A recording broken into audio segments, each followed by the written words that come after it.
Hey guys, welcome to another quick episode of A Little Bit of Everything with Erin. Today we will be going over another tutorial in a Silhouette Cameo. Today we'll be showing you how to layer an image easily. This is an image that I will be putting on a cup for myself. It's the kind of the Wonder Woman logo with a green ribbon. Green ribbons are for organ donation awareness, and this is in honor of my daughter who is a liver transplant survivor. So to layer this easily so that I get everything on there nice and conformed, because you can see it's all pretty tight squeeze in there, we're going to make what everyone is calling registration marks for layering. So we're going to do that by going to the left side and clicking on our drawing tools and getting the rectangle. We're going to hold the shift key and drag to make a square. I like to make my square go higher than the image actually is, which is the black part of the layer of the vinyl, and as you can see it is higher. So I'm going to go ahead and click back onto my square that I made and go down to replicate, and I'm going to duplicate that and push it to the right. After I do that, I just like to move it over a couple of spots so it's easy to grab. I do like to align these with the right and the left of the last layer of the vinyl, so I'm going to click on this first square and I'm going to click on the black. If you're not sure if you grab the black or the yellow or whatever colors you're using, you can look up here in your color codes and it's telling me I'm on black. So now I'm going to go over to my transform panel, and if I click align left, it's going to move that one square all the way to the left of the black, so it's lined up properly. Now I'm going to unclick that and click on the other one, and this time I'm going to align it to the right. And you can see that it moved all the way over to the right. Now I'm going to click both squares and just right click on those and hit group. And just for the purposes of this video, to make it easier to see, I'm going to color code them. So now we want to cut this. The best way to cut it is to go to the cut window all at the same time instead of moving everything, because everything is where you want it to be. So right now I'm going to cut just the outer layer and the squares. So I'm going to highlight the squares also and put them on cut by hitting cut. If any of the other images had the red lines on it, like we'll take the green right here and we'll hit cut.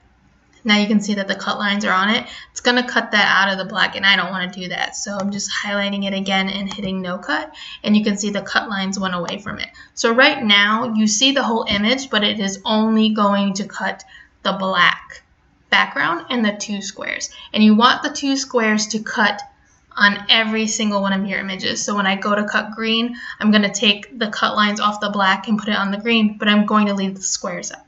Then when I go to cut the gold or the yellow, same thing, I'm going to turn all the cut lines off, but I'm going to keep these cut lines on because I want that to all line up, because we're going to use those squares to line everything up properly. So let's go ahead and get this cut. So as you can see, I've gone ahead and weeded it. Each image has its little registration marks in the color that we cut it out in. So let's go ahead and get this on some contact paper and transfer it and show you how those work.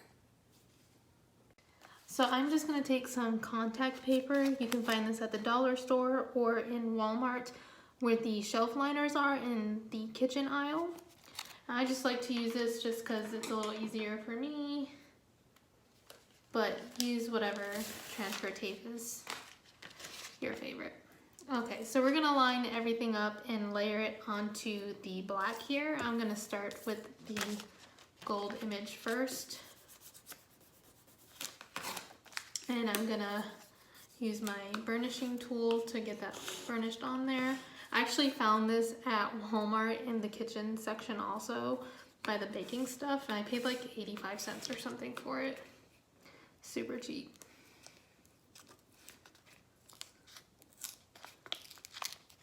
Now sometimes you might get a little paper stuck to it. I just take my weeding tool to go ahead and lift that. Make sure the squares at the top stay there because you are using them. That's why we cut them out. Probably burnished a little too much. A little too hard. That's why my tape's coming up, or my backing. So now I'm just gonna line the gold squares up with those black squares.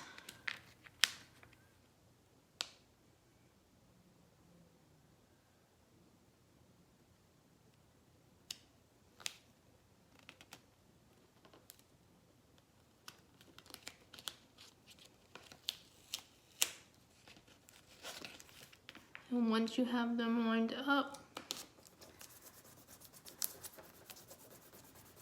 just push it down. You want this to stay on here. Sorry, I'm in my bathroom using my bathtub because the baby is up and she is watching a movie because she has some meds that run through her arm for an hour right now. So this was the quietest area to do this. Okay. Now we'll get the green.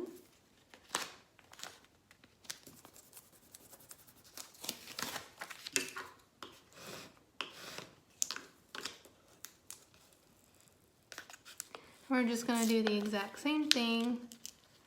Transfer the green ribbon and the squares onto our transfer paper or contact paper. Line up our green squares with our now gold squares to align the ribbon properly.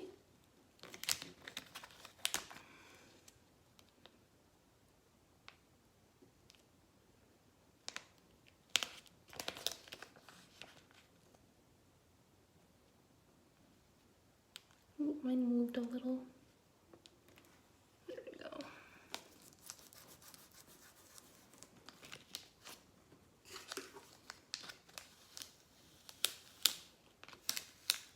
And now you won't need your squares, so it's okay if they pull up.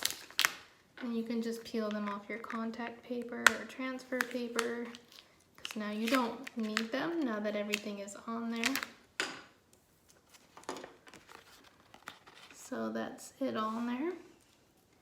And now you can apply the transfer paper to it and move it as one image, or put new transfer tape on it and then cut around and send it to your customer with instructions on how to remove it from the backing and apply it.